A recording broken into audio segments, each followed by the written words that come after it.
يحل لهن ان يكتمن ما خلق الله في ارحامهن.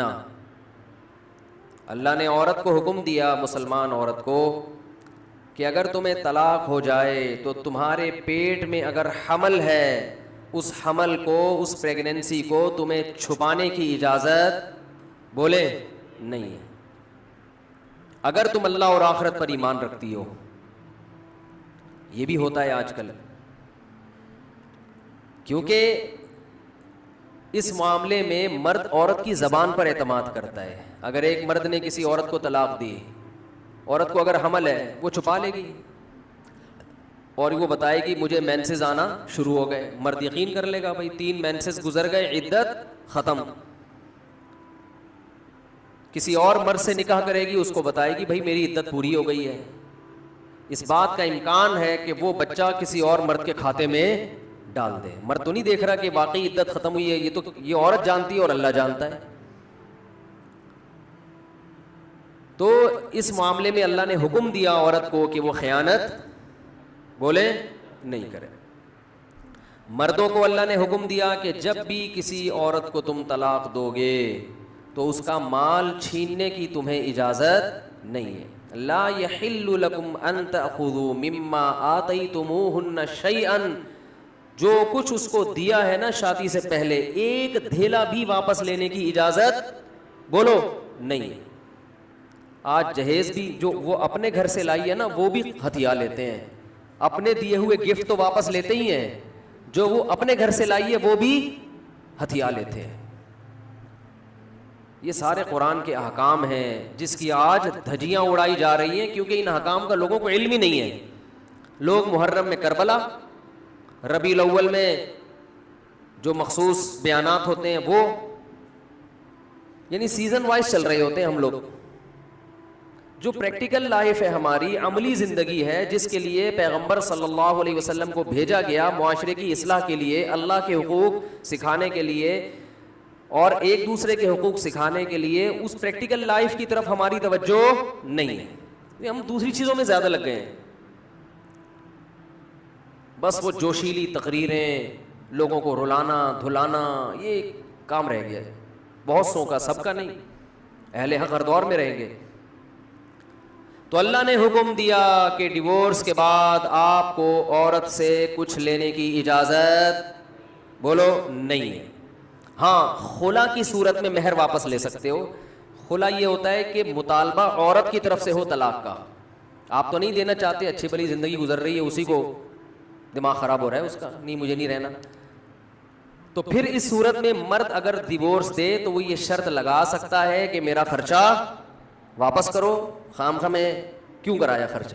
کچھ دن پہلے ایک واقعہ سامنے آیا, ایک آدمی کی شادی ہوئی, دلہن نے پہلی رات کو بولا کہ آپ مجھے پسند نہیں ہو, میں تو کہیں اور شادی کرنا چاہتی تھی, ابا نے آپ کے متھے باندھ دیا. حالانکہ 6 مہینے سے تیاریاں چل رہی ہیں. اب کیا گزرے گی اس آدمی کے اوپر. تو خیر اس نے تو اٹھا کے پٹخنا ٹھکائی لگانا شروع کر دی. کمبخت ایک میسج کر دیتی کہ میں راضی نہیں ہوں, میرا خرچہ کرا دیا, اب پہلی رات کو بول رہی ہے کہ نئی ٹھکائی لگانی چاہیے تھی, میں نہیں کہہ رہا, لیکن اس نے لگائی ٹھکائی, غلط کیا اس نے. تو ایسے موقع پہ بھائی ٹھیک ہے اپنا راستہ لو, میرا خرچہ واپس. اب کون رکھے گا ایسی صورت میں. چاہتی کہیں اور تھی بھائی تو چاہتی تھی بھی اگر کہیں اور, تو اب بتانے کی کیا ضرورت ہے. ہر بات بتائی تھوڑی جاتی ہے. بولو بھائی دل میں بولو چاہتی تو تھی لیکن چلو ہو گئی, اب اسی کو چاہنا شروع کر دیں گے آہستہ آہستہ. گدھا بھی اگر آپ پال لینا تھوڑے دنوں میں اس سے بھی محبت ہو جاتی ہے, تو پورا 2 ہاتھ 2 پاؤں کا انسان ہے, تھوڑے دنوں میں اچھا لگنے لگے گا. یہ سوچ کے صبر کر لو, پوری رپورٹیں پیش کر رہی ہیں اس کو پوری رپورٹ. تو ظلم وہاں سے ہو, مطالبہ وہاں سے ہو, تو پھر آپ واپسی کا مہر کا واپس مطالبہ کر سکتے ہیں, بھائی جو مہر دیا واپس دو. یہ بھی اللہ نے ان آیتوں میں حکم بیان کیا. ایک حکم اللہ نے یہ بھی بیان کیا کہ اگر رخصتی سے پہلے طلاق ہو جائے تو پورا مہر نہیں دینا پڑتا بلکہ آدھا مہر دینا پڑتا ہے. 1 لاکھ روپے مہر رکھا گیا تھا, آپ ابھی رخصتی ہوئی نہیں, آپ نے ڈیورس دے دی, تو پورا مہر نہیں ہے بلکہ آدھا مہر ہے. اس میں اللہ نے ترغیب دی ہے کہ مرد پورا دے دے تو اچھا ہے, اور عورت کو ترغیب دی ہے کہ آدھا بھی معاف کر دو تو اچھا ہے. ترغیب دونوں کو دی جا رہی ہے, چھوڑو بھائی لیکن حکم بیان کیا جا رہا ہے کہ مرد کو آدھا دینا پڑے گا اگر وہ مطالبہ کرے. اور اللہ نے اہم حکم یہ بھی بیان کیا کہ جب عورت کو طلاق دو تو جہاں وہ طلاق کے بعد نکاح کرنا چاہتی ہے اس کے نکاح میں رکاوٹ مت بنو. کباب میں ہڈی بننے کی کوشش مت کرو. یہ بھی زمانے جاہلیت میں ہوتا تھا اور آج بھی ہوتا ہے. فلا تعضلوهن ان ينكحن ازواجهن, اگر تم نے چھوڑ دیا ہے اس کو. عرب اس کو غیرت کا مسئلہ بنا لیا کرتے تھے کہ ہم نے چھوڑا ہے تو اب ہم کہیں اور اس کی شادی نہیں کرنے دیں گے. ہمارا معاذ اللہ یوں کہتے تھے تھوکا ہوا مال, جیسے آج بھی لوگ کہتے ہیں ہم نہیں کسی کہیں اس کو نکاح کرنے دیں گے. اس سے بھی قرآن نے کیا کیا؟ منع کیا. اور اس سے بھی منع کیا کہ اپنی مرضی سے زبردستی اس کا نکاح بھی مت کراؤ طلاق یافتہ کا. ینکحن ازواجہن, اپنے سلیکٹڈ شوہر سے نکاح کرنا چاہتی ہے تو تم کباب میں ہڈی بولو نہیں بنو. یعنی اس کو یہ رائٹ ہے کہ وہ جہاں چاہے نکاح کرے. یہ بھی خرابی ہے آج کل بعض علاقوں میں. یہ خرابی ہے کہ بیوہ کو یا طلاق یافتہ کو نکاح تو کرنے دیتے ہیں لیکن بعض علاقوں میں دستور ہے نکاح ہمارے ہی خاندان میں ہوگا, آپ ہمارے خاندان سے باہر نہیں جا سکتی. اس کو بھی قرآن نے کیا کیا؟ بولو ختم. نکاح بھی سے بھی نہیں روک سکتے اور نکاح بھی وہاں ہوگا جہاں آپ نہیں بلکہ یہ چاہے. اس میں اللہ نے عمر کی کوئی قید نہیں لگائی. 40 سال کی بیوہ یا طلاق یافتہ ہو, 50 سال کی ہو, 55 سال کی ہو, یہ تمہارا ہیڈیک نہیں ہے. تمہیں زیادہ ٹینشن لینے کی ضرورت نہیں ہے. لوگ بڑی ٹینشن لے رہے ہوتے ہیں کہ تمہیں ضرورت کیا ہے, اب 4 بچے ہیں تمہارے, 5 بچے ہیں, اس عمر میں تمہیں شادی کرتے ہوئے شرم نہیں آتی. چھوڑو بھائی, کیا ضرورت ہے. تو اللہ فرماتے ہیں کہ تمہیں ٹینشن لینے کی ضرورت, بولو یہ اس کا ہیڈیک ہے, یہ تمہارا ہیڈیک نہیں ہے. جیسے کوئی 4 شادیاں کر رہا ہے تو اس کا ہیڈیک ہے نا, آپ کا ہیڈیک تھوڑی ہے یہ. آپ پتہ نہیں کیوں پریشان ہیں مفتی صاحب کو کیا ہو گیا, وہی ان کا ہیڈیک ہے, آپ کا ہیڈیک نہیں ہے یہ. میں اپنی بھی درمیان میں لگا دیتا ہوں نا. تو ہر ایک کے ہیڈیک ہم نے پالے ہوئے ہیں. وہ یہ کیوں کر رہا ہے, وہ یہ کیوں کر رہا ہے, وہ کم عمر سے شادی کیوں کر رہا ہے, وہ بڑی عمر سے شادی کیوں کر رہی ہے, یہ ہوتے ہیں نا لوگوں کے مسائل. اس نے یہ کیوں کر لیا. ایک خاتون نے مجھے بتایا کہ وہ ایک دفعہ بیوہ ہوئی, اللہ کی قدرت دوبارہ شادی, دوبارہ بیوہ ہو گئی. تیسری دفعہ جب ان کی شادی ہو رہی تھی لوگ مذاق اڑا رہے تھے, بس کرو یار 2 دفعہ بیوہ ہو گئی, اب آرام سے بیٹھو. اب وہ بیوہ تو کوئی بھی ہو سکتا ہے, جوانی میں بھی عورتیں بیوہ ہو جاتی ہیں. تو اب دیکھو لوگوں کو تکلیف ہو رہی ہے, بھائی یہ اس کا ہیڈیک ہے. اچھا لوگ اس سے شادی کرتے ہوئے ڈر رہے تھے ان سے کہ میں بھی بیوہ, پھر میں نہ مر جاؤں. تو اس کا اس سے کوئی تعلق نہیں ہے. ہو سکتا ہے 2 دفعہ بیوہ ہونا تقدیر میں لکھا ہو, 3 دفعہ نہ ہو. یہاں مجھے وہ چٹکلا یاد آتا ہے, وہ ایک آدمی نے, ابے چھوڑو چٹکلوں کا بھی, قرآن کو فوکس کرتے ہیں. آخر میں چٹکلے ہونا یہ صحیح ہوتا ہے, درمیان میں ہی آ جائیں تو پھر سارا موضوع چینج ہو جاتا ہے. اتنے اچھے احکام بیان ہو رہے ہیں قرآن کے, آگے اس کو آپ نے لوگوں کو بتانا بھی ہے. تو اللہ نے حکم دیا کہ طلاق کے بعد ایک دھیلا واپس نہیں لینا. خلا کی صورت میں لے سکتے ہو, مگر خلا بھی شوہر کی رضا سے ہوتا ہے, یک طرفہ نہیں ہوتا, یاد رکھیں. دوسرا کام تم نے کیا کرنا ہے, اس کو کہیں اور نکاح سے روکنا نہیں ہے. تیسرا کام یہ کرنا ہے, نکاح بھی وہاں کرنا ہے جہاں وہ چاہتی ہے. تمہاری مرضی نہیں مسلط ہوگی, اس کی مرضی چلے گی. اور اگر پرانے شوہر سے نکاح کرنا چاہے اور 2 طلاقیں ہوئی ہوں تو وہاں بھی کر سکتی ہے, کیونکہ آیت کا ایک شان نزول بھی ہے. ایک صحابی نے اپنی بہن کا نکاح کسی صحابی سے کرایا, تھوڑے دنوں میں طلاق ہو گئی. طلاق ایک تھی, عدت ختم ہوئی, نکاح ختم. اب تھوڑے دنوں کے بعد دوبارہ ان دونوں کا دل چاہنے لگا کہ ہم آپس میں کمپرومائز کر لیں. ہوتا ہے وقتی طور پر اختلافات بہت زیادہ ہوتے آتے ہیں, جب دور رہتے ہیں تو آپس میں میلان ہونے لگتا ہے. لیکن وہ جو صحابی تھے نا جن کی بہن کو طلاق ہوئی تھی, انہوں نے کہا کہ اب میں اپنی بہن کا نکاح دوبارہ اس آدمی سے بولو نہیں کروں گا. اور کہا کہ یا رسول اللہ, میں نے ان کی عزت کی, ان کو اپنی بہن نکاح میں دی, انہوں نے لڑائی جھگڑا کر کے طلاق دے کے میرے گھر میں بٹھا دیا, میں کیسے دوبارہ. ایک ذلت محسوس ہوتی ہے نا انسان کو. قرآن میں اللہ نے آیتیں نازل کی کہ اگر وہ اپنے شوہر سے نکاح کرنا چاہتی ہے تو درمیان میں رکاوٹ مت بنو. لڑے بھی وہ خود تھے, اب جڑ بھی خود رہے. نہیں آ رہی بات. اس کو بھی لوگ غیرت کا مسئلہ بنا لیتے. سسر صاحب بنا لیتے ہیں, میرے داماد نے میری بیٹی کو طلاق دی ہے, میں تو نہیں واپس بھیجوں گا. بھائی دنیا میں جو آدمی میں لچک نہیں ہے نا, فلیکسیبلٹی نہیں ہے, لچک نہیں ہے جس میں, وہ کبھی بھی کامیاب نہیں ہو سکتا.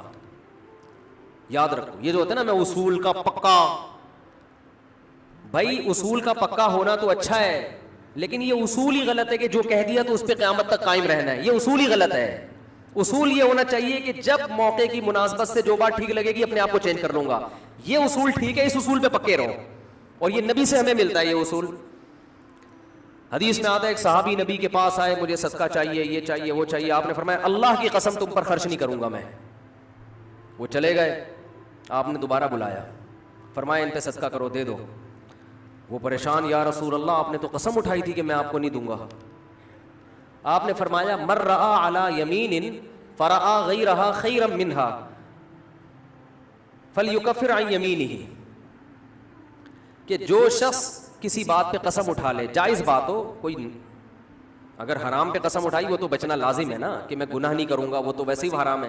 جائز کام, صدقہ تو جائز ہے نا, بلکہ ثواب ہے. فرمایا کوئی کسی جائز کام پہ قسم اٹھائے, پھر بعد میں اس کو خیال ہو کہ مجھے قسم توڑ دینی چاہیے, اس کا مائنڈ کیا ہو گیا چینج, تو اسے چاہیے قسم توڑ دے اور کفارہ ادا کر دے, اس قسم پہ قائم بولو نہ رہے. قسم پہ جب قائم نہ رہنے کا حکم ہے تو بغیر قسم کے میں نے جو بول دیا بس وہ پتھر پہ لکیر بن گیا, یہ تو پاگل اور گدھے ہونے کی علامت ہے. قسم بھی اگر کھا لی ہو تو بھائی اس وقت یہ خیال تھا کہ نہیں دینا, اب زمینی حقائق کہہ رہے کہ اس کو دینا ہے, تو اب قسم توڑو, کفارہ ادا کرو اور دے دو. بات نہیں آ رہی میرا خیال ہے. یہ کس کی سیرت ہے؟ نبی کی. نبی سے زیادہ کسی کی پکی زبان ہو سکتی ہے, لیکن ایسی لچک سکھائی ہے کامیاب بننے کے لیے کہ یہ نہیں کہ جو کہہ دیا تو وہ پتھر پہ لکیر. گراؤنڈ ریئلٹی کے لحاظ سے, ماحول کے چینج ہونے کے لحاظ سے آپ نے اپنا رویہ کیا کرنا ہے, چینج کرنا ہے. اس وقت آپ کی رائے یہ تھی, اب آپ کی رائے وہ ہے, کیونکہ زمینی حقیقت بھی چینج ہوتی ہے اور انسان کی نالج بھی چینج ہوتی ہے اور انسان کی رائے بھی چینج ہوتی ہے. بعض دفعہ نالج چینج نہیں ہوتی, انسان تانے بانے ملا کے ایک رائے قائم کرتا ہے, بعد میں جب اور گہرا سوچتا ہے تو اسے لگتا ہے کہ وہ رائے ٹھیک نہیں تھی, تو وہ اسٹیٹمنٹ اس کا کیا ہو جائے گا, چینج. کوئی بات نہیں, دن میں 100 دفعہ چینج ہو جائے. ناکام وہ ہے جو کہہ دیا تو اڑ گیا, بس کچھ بھی ہو جائے. اب دیکھو ایک آدمی آپ کو مستحق نظر نہیں آ رہا تھا, آپ نے کہا اللہ کی قسم تجھے میں صدقہ نہیں دوں گا, تو فراڈی ہے. بعد میں پتہ چلا نہیں فراڈی نہیں ہے, آپ کو نہیں, میں نے تو بول دیا تھا میں نہیں دوں گا. بھائی اب فراڈی ہونے کی بیس پہ نہیں دے رہے تھے, تو اب پتہ چل گیا یہ فراڈی نہیں ہے. بعض دفعہ پہلے بھی پتا تھا فراڈی نہیں ہے, اب بھی پتہ ہے نہیں ہے, لیکن پہلے خیال تھا کہ نہیں دینا چاہیے, اب خیال ہے کہ دے دینا چاہیے, تو رائے چینج کر لو. بہت مشکل ہے.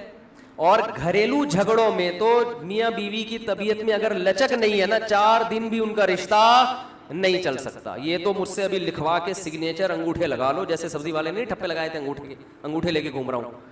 لیکن آپ انگوٹھے نہیں, آپ مجھے پکڑ لینا, میں کہاں بھاگوں گا. وہ جب بھی انگوٹھے کی بات آتی ہے مجھے وہ سبزی والا یاد آتا ہے جس کو میں نے بزنس کے لیے پیسے دیے تھے, اور اس نے ایمانداری میں اسٹیمپ پیپر پہ اپنے انگوٹھے لگا کے دیے تھے. جب وہ پیسے لے کے بھاگا تو 3 سال میں نے وہ انگوٹھے سنبھال کے رکھے. اب لوگ مجھے کہتے ہیں نا وہ فلاں آدمی کو میں اتنے کروڑ روپے دے رہا ہوں تو اتنا ایماندار ہے, میں تو اسٹیمپ پیپر پہ لکھوا رہا ہوں اور انگوٹھے بھی لگوا رہا ہوں. میں کہتا ہوں یہ انگوٹھوں کا تذکرہ میرے سامنے مت کیا کرو, انگوٹھوں سے کچھ بھی نہیں ہوتا. بندہ اگر 2 نمبر ہے, اسٹیمپ پیپر بکری کو کھلا دینا, کسی کام کا نہیں ہے یہ اسٹیمپ پیپر, عدالت سے بھی نہیں نکلوا سکتے. سمجھتے ہو, لکھوایا کرو ضرور, لیکن اس سے ہوگا کچھ بھی نہیں. عدالت انگوٹھا دیکھ کے بولے گی ٹھیک ہے انگوٹھا, اب انگوٹھے کو پکڑ کے جیل میں ڈال دو بس, انگوٹھے کو دیے تم نے پیسے. بندہ تو پکڑائی میں آئے گا ہی نہیں, آ بھی گیا تو کچھ بھی نہیں کر سکتے. عدالت کہے گی دیے کیوں تھے. تو پیسہ دینے سے پہلے 100 دفعہ سوچا کریں. خیر, تو کیا بات چل رہی تھی؟ ابے انگوٹھے کی بات کہاں سے آئی؟ ہاں, لچک پیدا کرنا چاہیے. میاں بیوی کا رشتہ تو ایسا ہے کہ اگر آپ کا ہے نا کہ جو میں نے کہہ دیا بس وہ کیا ہے, آرڈر از آرڈر, تو بھائی اس کا مطلب آپ میدان جنگ میں کھڑے ہوئے ہیں, دشمن کی فوجیں آپ کے سامنے ہیں, اور آپ ایک فوج کی کمانڈ کر رہے ہیں کہ گولی چلانے کا آرڈر دیا تو کیا کرنا ہے. یہ گھر ہے, یہ میدان جنگ بولو نہیں ہے. یہاں آپ کا اسٹائل یہ ہونا چاہیے, آپ نے بیوی کو آرڈر دیا, گراؤنڈ ریئلٹی یہ کہہ رہی ہے کہ بھائی میرا روب اس پر بیٹھا ہوا ہے اور وہ پکوڑے بنا کے خود ہی کھا رہی ہے, آپ کو ایک لقمہ بھی نہیں کھانے دے رہی. آپ غصے میں آئے, آپ نے کہا بیگم مزید پکوڑا اگر کھایا نا تو گراؤنڈ ریئلٹی کہہ رہی ہے کہ اس دھمکی سے یہ پکوڑے کھانا چھوڑ دے گی نا. لیکن آگے اس کا ایٹیٹیوڈ آپ نے دیکھا, اس نے کہا تو کیا کر لے گا, فوراً وہ کرچلی اٹھائی, تو کیا کر لے گا, فوراً لچک پیدا کرو. بولو تو صبر کروں گا اور کیا کروں گا, یہ کامیاب, یہ گھر کیا کیسے چلے گا, یہ رشتہ جوڑا رہے گا. اگر آپ نے اس کے ایٹیٹیوڈ دیکھ کے, اس کی پیشانی پہ سلوٹیں دیکھ کے اپنی دھمکی کو واپس نہیں لیا تو یہ گھر کیا ہوگا, پکوڑے تو کھا لو گے آپ لیکن آپ کے بچوں کی ماں مارکیٹ سے شارٹ ہو جائے گی. تو اس میں گھر کے اندر کا اصول لچک, کامیاب آدمی ہو. ہاں ناقابل برداشت کوئی معاملہ ہو جائے تو ایک الگ بات ہے. تو اللہ نے کیا حکم دیا کہ اگر ڈیورس ہو گئی ہے پھر دوبارہ ملنا چاہتے ہیں تو کباب میں ہڈی بولو مت بنو, ملنے دو ان کو.